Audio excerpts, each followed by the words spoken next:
નમસ્કાર દર્શક મિત્રો, એસડી ન્યૂઝ ગુજરાતી ચેનલ પર આપનું સ્વાગત છે અને હું આપની સાથે વૈશાલી પોબારુ કરીશું નજર આજના સમાચાર પર। અંકલેશ્વરમાં રાત્રે બાઇક ચોરી સીસીટીવી કેમેરામાં કેદ થઈ। શિવાંજલી રેસિડેન્સી પાર્કમાંથી કરેલી બાઇક ચોરાઈ, પોલીસે તપાસ શરૂ કરી। અંકલેશ્વરમાં શિયાળાની રાત્રે તસ્કરોએ એક વધુ ચોરીને અંજામ આપ્યો છે। અંધાડા ગામમાં આવેલી શિવાંજલી રેસિડેન્સીમાં રહેતા રાકેશ પટેલની બાઇક ચોરાઈ હોવાનો બનાવ સામે આવ્યો છે। રાકેશ પટેલે તેમની બાઇક મકાન નંબર 14ની બહાર પાર્ક કરી હતી, જ્યાંથી રાત્રિના સમયે અજાણ્યા તસ્કરો બાઇકની ચોરી કરી ફરાર થઈ ગયા હતા। આ સમગ્ર ઘટના વિસ્તારમાં લગાવેલા સીસીટીવી કેમેરામાં કેદ થઈ ગઈ છે। સીસીટીવી ફૂટેજના આધારે અંકલેશ્વર પોલીસે તસ્કરોની ધરપકડ માટે તપાસ શરૂ કરી છે।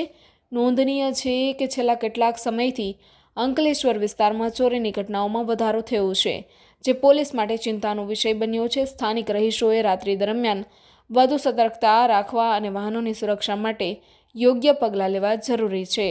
Reporter Jayesh Prajapati, SD News Gujarati, Ankleshwar.